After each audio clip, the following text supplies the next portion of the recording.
Hi, this is Lindsey Lim, and this is my 4th lesson. And in today's lesson, I'm going to be talking about how to actually use your bow to play some music on your instrument now. So starting with the basics, if you play down closer to the bridge, it makes a louder sound, and the opposite, if you play near your fingerboard, then it's going to make a quieter sound. So if I, for example,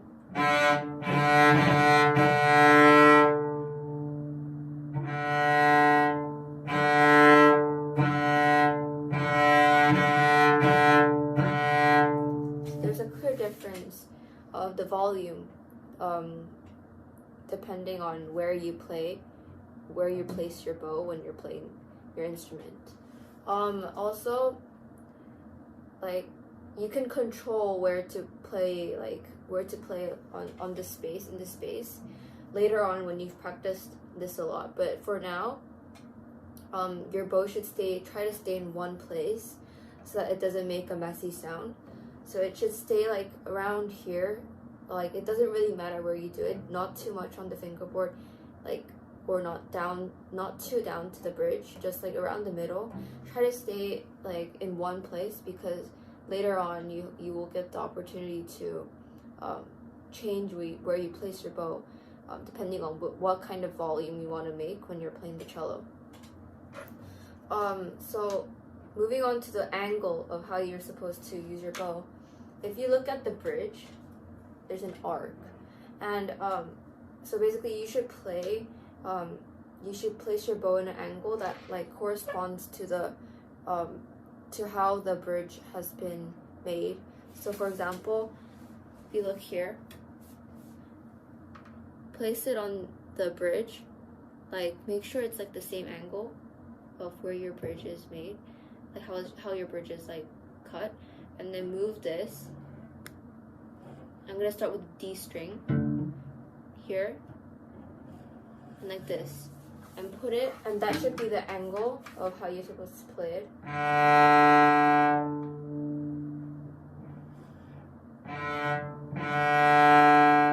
And then G string should be a little tilted outside, because if you see the bridge, it's a bit more tilted to the outside as well.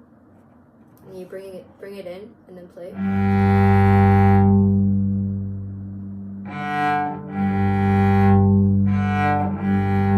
And then C string and A string are a bit different. You need a bit more drastic change. So C string is like this. The C string, your bow has to face more outwards.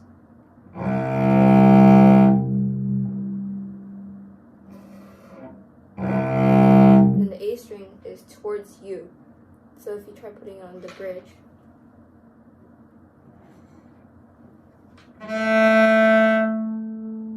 so A and C are kind of more drastic. And then next I want to talk about how you can check if you're if you're doing the angle stuff right. So there are 2 ways. If you see the tip of your bow when you're playing, if it's moving a lot, that means that you have a very unstable bow angle. So that means that you're going like this a lot, which is bad because it makes a messy sound if you play like that. So you could check if you are doing that right. And another way is like how I just showed you. Check with the cut of the bridge, the angle of the bridge, and then come down, and then that should be the angle of how you're supposed to play. And another way is, you can, if you have a mirror at your house, you can play in front of the mirror and see if you're playing the cello at a right angle, because you can kind of see if it like corresponds. If it's like parallel to your bridge, that means you're doing it right. If it's not parallel like this, then that means you're doing it wrong. So if you have a mirror, that can show you if your angle is right or not. And also, when you play down bow, which is like pulling down, this up bow, down bow, you should focus on your 4th finger. your pinky. So your pinky is supposed to be the one that pulls it down, and when you do your up bows, you're supposed to do it with your first finger. So for example, and when you do down bow, it's supposed to feel like you're bringing it down. So like, and up bow, someone's pushing you in.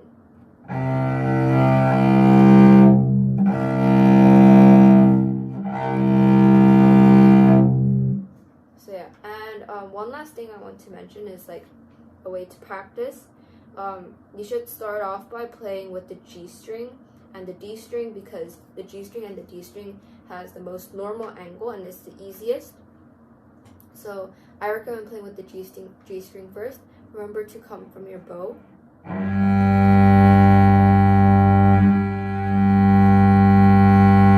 then D string.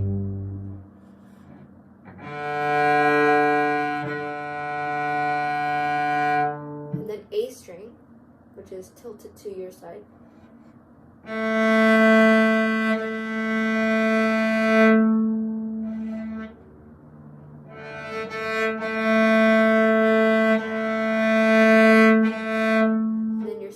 Should be tilted outwards.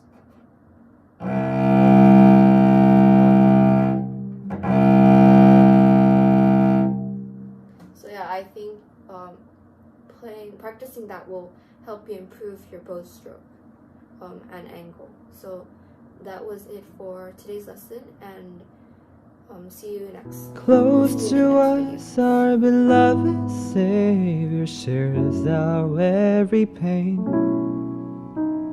Lord, who came down on earth to be within our hearts. In every circumstance, God shares our pain.